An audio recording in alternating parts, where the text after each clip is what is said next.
Esse vídeo aqui é para você que está procrastinando praticar programação. E olha só, eu estou dizendo praticar. Afinal, existe uma diferença entre estudar programação e praticar programação. A gente vai ver nesse conteúdo aqui.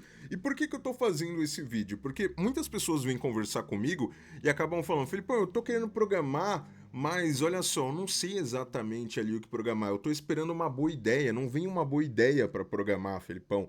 Ou então quando a pessoa fala assim, não, Felipão, eu vou programar, mas eu estou procurando um problema, algum case real ali de alguma empresa para programar. Por enquanto eu não achei nenhuma boa ideia ou nenhum grande projeto para programar e por isso não vou praticar. Ou então a pior versão que eu já ouvi, né? Que é a pessoa fala assim, por que eu vou programar no meu tempo livre? Só vou programar se alguém me pagar. E talvez para essas pessoas façam sentido isso, mas eu acredito que não tem como você ficar bom em alguma habilidade só observando outras pessoas fazerem ou até mesmo só lendo sobre aquela habilidade. Você de fato precisa praticar. Deixa eu te dar um exemplo fora do mundo da programação. Imagina que você vislumbrou o mar e você achou aquilo a coisa mais linda do mundo. E todos os dias você vai lá só para ver o mar, você não entra nele. E você acaba lendo muitos livros sobre como o mar é bonito e sobre como nadar. Porém, deixa eu te contar uma coisa. Você pode passar anos observando o mar e lendo livros sobre nadar. Não quer dizer que quando você entrar na água, você vai conseguir nadar de verdade. Muitas vezes você vai engolir muita água até conseguir entender que existe uma diferença entre a teoria e, de fato, a prática. E por que eu tô te falando isso? É porque existe uma diferença entre várias skills dentro desse ponto aqui que algumas pessoas acabam não percebendo. Toda vez que a pessoa fala, ah, Felipão, eu não tenho uma grande boa ideia para programar, logo eu não vou programar nada, né? Por quê? Muitas vezes isso, na verdade, não é uma habilidade de coding, isso é uma visão de produto e tá tudo bem, são skills diferentes. Não necessariamente porque você é um bom dev é que você tem boas skills de produto. E é capaz de você passar uma vida sem ter uma ideia que você considera boa o suficiente para praticar. E isso acaba criando uma armadilha que você passa longos períodos ou até mesmo nunca pratica. Eu conheço pessoas que estão há 3, 4 e até mesmo 5 anos, que foi o caso que eu vi mais, vamos dizer assim, mais espaçado, onde a pessoa ela nunca praticou programação. Peraí, Felipão, mas eu assisto conteúdos, eu assisto videoaulas, eu assisto outros conteúdos. Pois é, mas existe uma diferença entre você praticar em mar aberto e você praticar um roteiro ensaiado. Isso porque videoaulas, elas são muito boas sim. Eu também sou muito fã de videoaulas, mas a verdade é que elas são um roteiro ensaiado. Aquele passo a passo, ele já foi pré-determinado, já tem um caminho feliz a ser seguido. E desde que você não digite nada errado, obviamente, você acaba trilhando um caminho que outra pessoa já trilhou para você. Você está literalmente num cenário coreografado, onde você vai aprender muitas coisas ali replicando o passo a passo daquela pessoa. E isso sim é um excelente exercício. Porém, existe um exercício que vai te jogar no mar aberto para te ensinar a nadar, que é literalmente praticar programação. A sua habilidade de coding e raciocínio lógico, elas têm que estar ali afiadas, porque muitas vezes no dia a dia você não vai necessariamente pegar alguma coisa pré-mastigada que alguma coisa vai te dar ali, ou alguém que já fez aquilo e está voltando para te explicar o passo a passo. Muitas vezes você vai ser a pessoa do seu time que vai estar desbravando aquilo pela primeira vez. E muitas vezes a gente acaba postergando esse tipo de efeito ou coisa e acaba criando aquela ansiedade. Muitas pessoas que eu conheço, inclusive, têm medo de falar: poxa, Felipão, eu tenho medo de ser contratado e não dar conta. Inclusive, eu já fiz até um vídeo sobre esse tema aqui no canal. Mas isso por quê? Porque você não está se propondo a explorar aquela parte ali que é a parte inexplorada, que é aquela parte do terreno onde você nunca pisou. E muitas pessoas acabam pensando que você precisa necessariamente ter uma boa ideia ou alguma ideia de um grande projeto para codar. E isso não é verdade. E isso é uma coisa que você tem que aceitar na sua carreira de programação, que primeiro, você precisa praticar sim programação e que existe uma diferença entre você praticar com um tutor e você praticar por conta. Mas acima de tudo é o matar esse preconceito que você tem sobre ter que escrever necessariamente um código útil. Permita-se escrever código inútil, porque nem todo código que você faz tem o objetivo final de ser um grande projeto. E nem todo código que você faz precisa necessariamente virar um repositório no GitHub. E não, Felipão, se eu estou programando alguma coisa e não está virando um repositório no GitHub, eu estou perdendo meu tempo, eu não estou gerando portfólio, eu não estou gerando isso. Pois é, mas você está gerando experiência, você vai estar gerando muitos cenários ali para quando você pegar um projeto real, você conseguir trabalhar em cima dele. E outra coisa, você está afiando o machado da sua skill de coding. Então, quando alguém fala, Felipão, eu quero programar, mas não tenho uma boa ideia para programar, toma cuidado, porque você pode passar meses só com isso ou até mesmo anos. Eu conheço pessoas que nunca programaram nada por conta, a não ser ali se estivesse sendo guiado através de uma videoaula ou tá lendo ali algum tutorial passo a passo. E isso é preocupante, porque tem algumas skills que você acaba deixando nesse meio do caminho, já que a sua habilidade de desenvolver um raciocínio lógico, ela sempre vai ser exercida nesse momento que você está explorando alguma coisa que muitas vezes você não sabe nem por onde começar. Sabe quando você abre o seu VS Code e aí você sente... Comenta aqui embaixo se aconteceu com você. Se você abre o editor de código e você fala, poxa, eu tô travado, não sei por onde começar. Eu até às vezes tenho a ideia, mas não sei por onde começar. É justamente essa sensação de você desbravar o desconhecido e você se permitir desapegar de código. Não tem problema se você escreveu várias linhas de código, ou até mesmo um módulo inteiro, e você decidiu que aquilo não tá bom. Você pode refaturar, escrever da melhor maneira, ou até mesmo deletar. Você não precisa nem deixar aquela base de código morta, comentada. Se você quiser, você pode até deixar esse código comentado, mas você precisa acabar com esse preciosismo de código. No fim do dia, códigos são somente instruções lógicas ali que você está passando para se comunicar com o computador. Aquilo não é de ouro, aquilo não vai queimar o seu dinheiro. Quando você está praticando, você pode deletar o seu projeto inteiro e começar quantas vezes você quiser. E o melhor é que esse projeto não precisa ter o objetivo de salvar a humanidade ou revolucionar uma área de negócio. Afinal, quantas vezes por dia nasce ali alguém com uma grande ideia que de verdade não é uma grande ideia na prática? E quantas vezes por meses assim que você vai ter a grande e brilhante ideia para desenvolver um projeto? Eu sei, é muito mais legal praticar quando você está motivado com alguma coisa que você quer ver vivo, alguma coisa que você quer ver funcionando. Mas tenha isso em mente, você não precisa necessariamente de um grande projeto para praticar código. Quer um exemplo? Você vai encontrar diversos artigos e matérias sobre como Mark Zuckerberg aprendeu a programar. Muito provavelmente você vai falar, não, Felipão, ele leu algum livro, viu alguma videoaula, quem sabe até mesmo na faculdade dele. Mas na verdade, como ele não tinha nenhuma desses recursos assim no começo, tudo que ele queria era literalmente programar, era a habilidade de coding mesmo que ele estava apurando. E ele falou que ele começou simplesmente porque ele queria fazer uma coisa simples. Ele queria criar algo divertido para mim e para minhas irmãs. Então, no caso, o Mark Zuckerberg, ele acaba criando vários joguinhos para se literalmente ali só as irmãs dele jogarem. E sabe qual é o nome desses joguinhos aí que o Mark Zuckerberg criou? Pois é, eu também não. Por quê? Porque esses projetos nem chegaram a ter nome, nem chegaram a ser uma versão mega ultra rebuscada e nem precisavam ser necessariamente. Porque o que ele fez foi ao contrário, não era ter uma boa ideia para aí sim programar, mas era programar e arranjar alguma desculpa de qualquer coisa para poder fazer isso. Inclusive, quando você olha muitas dessas histórias que ele fala que desenvolver jogo que nem mesmo ele conseguia vencer foi um desafio bem empolgante. Então, muitas vezes ele acabava começando ali sem o propósito daquilo se tornar um projeto grande. Até hoje, nenhum desses projetos foi publicado e nem sequer sabe se eles estão salvos. Esses projetos não tinham nomes, eles não ficaram marcados na história, eles não necessariamente foram algo que o Mark Zuckerberg exibe como cases. Porém, isso foi mega útil ali durante a jornada dele. Pode ter certeza que quando chegou o momento dele desenvolver a V1 ali do que era o Facebook, tudo aquilo que ele aprendeu nesse momento foi muito importante. Afinal, quando você está programando alguma coisa por conta, ou seja, um caminho que ninguém trilhou previamente para você, você acaba passando por vários desafios únicos, que é como estruturar aquele projeto. Afinal, ninguém pensou como organizar a arquitetura daquele tipo específico de projeto. Ninguém pensou naquilo.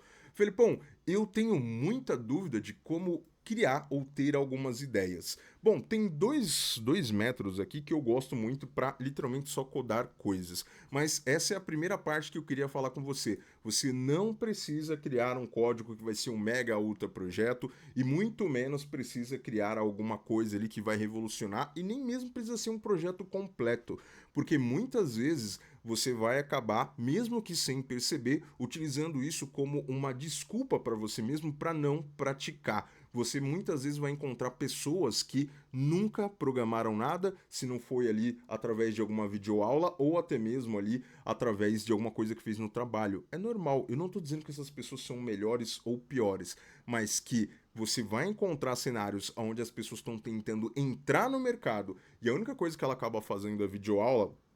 Ela nunca tentou se jogar no mar ali para aprender a nadar, pegar uma ideia de alguma coisa e tentar desenvolver, você acaba vendo ali que a pessoa ela tem alguns déficits, que não é a linguagem de programação e muito menos o framework ou qualquer outra ferramenta. É literalmente um raciocínio lógico. É como você estrutura alguma coisa, como você organiza o projeto. Não é todo dia que você vai encontrar um cenário para aplicar um design pattern X. E nem muitas vezes vai entender o para que você precisa daquilo. Agora, quando você começa a entrar num mar desconhecido, e eu cito isso muito como exemplo de jogos de RPGs, onde você tinha partes do mapa que você não explorou e nem sabe que itens vão ter lá ou que vai te ajudar, é uma excelente jornada para você conhecer novas bibliotecas, se deparar com problemas que talvez não sejam tão óbvios quanto parece.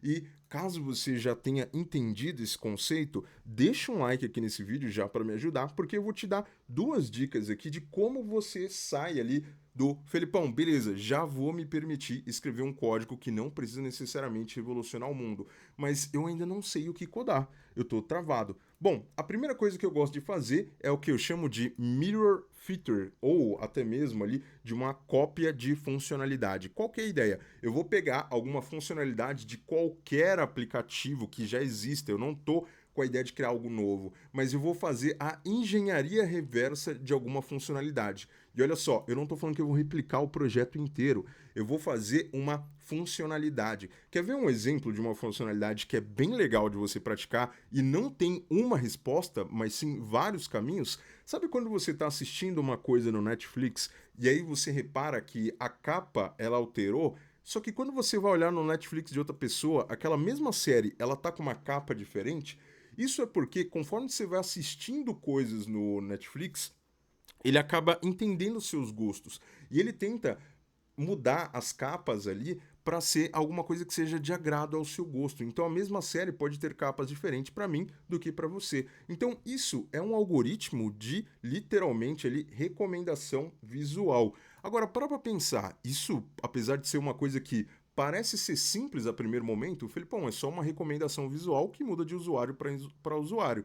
Bom, não é tão simples no final do dia. Então, tenta desenvolver literalmente uma feature. Nesse caso aqui, eu vou ter um banco de imagens variados de fotos ali, algumas mais claras, outros com tons mais sóbrios, outros com tons mais pastéis, e eu vou ter alguns mar de dados ali de coisas e filmes que aquela pessoa assistiu. E aí, com base naquilo, eu vou ter que criar algumas categorias, algumas tags para saber como que eu vou sugerir aquela capa. Olha só, eu não tô falando de recriar a Netflix inteira. Eu não tô falando nem pra você fazer o back-end da Netflix. Literalmente pode ser uma aplicação console só para criar esse tipo de experiência visual. Você vai ver que por si só tem vários caminhos. E não adianta você simplesmente pegar e falar assim: ah, eu vou colocar no chat GPT ou então vou plugar na API da OpenAI e pedir para, com base em alguma coisa que a pessoa assistiu, ele me dar recomendações. Porque apesar disso sim ter uma parte funcional, você também vai acabar vendo que isso sairia muito caro se você fosse fazer uma request para tudo isso. E você vai ver que tem caminhos que você vai depender ali de uma análise de histórico de banco de dados e até mesmo criar algumas regras de decisão. Eu não estou falando que você precisa criar fielmente como é na Netflix, mas você literalmente consegue fazer engenharia reversa com base, tá, essa aqui é a parte que eu consigo ver. Eu não consigo olhar por debaixo do capô. Então, como é que eu criaria? Esse é o princípio de engenharia reversa. É quando você tenta olhar alguma coisa ali por cima e tenta imaginar o que tem ali debaixo ali pelo motor. Isso por si só é um excelente exemplo. Você pode pegar qualquer aplicativo para fazer isso. Você pode pegar o seu aplicativo de notas. Já viu que o aplicativo de notas da Apple pode parecer simples, mas ele tem várias pequenas funcionalidades, como por exemplo, organizar, ordenar, entre outras coisas ali que ele consegue fazer só com notas. Então muitas vezes você vai ver que um simples botão de qualquer aplicativo que você abrir, muitas vezes acaba tendo uma mecânica bem complexa por trás. E isso por si só é um excelente exercício. Então a primeira dica que eu deixo para você não ficar pensando somente em projetos, pense em desenvolver features. E falando de features, além de features de aplicativo, tem uma segunda coisa que eu gosto de fazer e faço bastante, que é literalmente tentar programar mecânicas de jogos. Sério, isso para mim é muito divertido, acaba sendo o que eu mais faço boa parte do tempo e por si só não é tão simples quanto parece. Você vai ver que você vai acabar entrando em cenários que podem parecer simples a primeiro momento, mas que eles vão complicando ao longo da jornada. Deixa eu te dar um exemplo do último que eu estava fazendo. Eu estava um dia jogando meu Game Boy e aí eu comecei a jogar um jogo chamado River King, que basicamente é um jogo de pesca. E nesse jogo aqui, você vai ganhando e comprando diferentes iscas, e dependendo da isca que você tem, quando você joga ali a vara ali para poder pescar, você pode pegar algum peixe ali, e aí você tem alguma probabilidade de pegar uma versão rara daquele peixe. É tipo jogar Pokémon, só que com peixes, é outro mundo ali. Só que isso aqui me despertou uma curiosidade, que seria como eu criaria essa mecânica de pesca. E olha só, o meu objetivo não era desenvolver a parte gráfica, nunca nem foi desenvolver a parte gráfica, muito menos desenvolver o jogo inteiro, mas literalmente essa feature de como eu consigo controlar a probabilidade de pescar um simples peixe ali e a probabilidade ali dos tipos de peixe que eu consigo pegar com uma determinada isca ou até mesmo a probabilidade daquele peixe ser uma versão rara dele mesmo. E a priori foi literalmente isso, um aplicativo console literalmente com esse objetivo. Afinal, para tudo que você vê ali um front-end, seja um sistema web ou até mesmo um jogo, existe alguma coisa computando por trás. E a ideia foi essa, não foi recriar o back-end inteiro de um jogo, mas recriar uma funcionalidade do jogo, que no caso era a funcionalidade do core game, que era literalmente esse mecanismo de pesca. Então, eu teria que criar um sistema ali de itens, ou seja, qual que é ali o item que eu estou utilizando como isca e quais são os atributos que eu deveria envolver aquela isca. Eu deveria programar estatísticas para aquela isca, eu deveria ter atributos naquela isca. Quais são os atributos que eu deveria ter? E como que eu faço para isso dar um match com o tipo de peixe e a probabilidade? Pode ver, pode ser uma mecânica simples. Literalmente era um jogo de Game Boy onde tem um boneco atirando aqui uma vara para poder pescar um peixe. E só desenvolvendo uma única feature desse jogo, sem a parte visual, sem a parte de, de, de, do jogo inteiro, mas literalmente uma feature. E eu passei um bom tempo batendo cabeça e utilizando várias coisas. Você vai ver que você não vai ter um framework ou ferramenta específica para resolver o seu problema, muito menos uma arquitetura para o seu problema. Você vai ter que acabar pensando em maneiras diferentes de organizar o seu código. E você vai ver que você vai sair muito da zona de conforto e de projetos tradicionais, porque você vai acabar estruturando o seu raciocínio lógico e afiando a sua habilidade de code. Então, essas são as dicas que eu consigo deixar. Tenta reduzir. Poxa, Felipão, não tem uma grande ideia de um grande projeto. Tenta reduzir, tenta pensar. Eu vou desenvolver uma única feature. Nem precisa ter mecânica visual nem nada, né? Você pode desenvolver uma única feature ali que literalmente pode ser uma aplicação console. E eu tenho essas duas mecânicas de mapear coisas, então coisas que eu estou observando. Então, literalmente, uma funcionalidade de algum aplicativo qualquer, ou até mesmo a mecânica de um jogo. Existem várias outras coisas, vários tipos de projetos coringas que você pode desenvolver. Eu posso fazer um outro vídeo focado nisso, mas eu queria dar dicas do que eu faço de verdade, não aquelas dicas, listinha de dicas aleatórias. Eu tô falando coisas que eu gosto de fazer, coisas que quando eu sento para programar me divertem. E pode ter certeza, desenvolver mecânicas de jogos ali me deixa muito empolgado para sentar no VS Code e começar a codar. Mas agora me fala aí, o que tá te impedindo de começar a programar hoje e o que mais te empolga na hora que você vai pegar ali no VS Code? Comenta aqui embaixo para mim.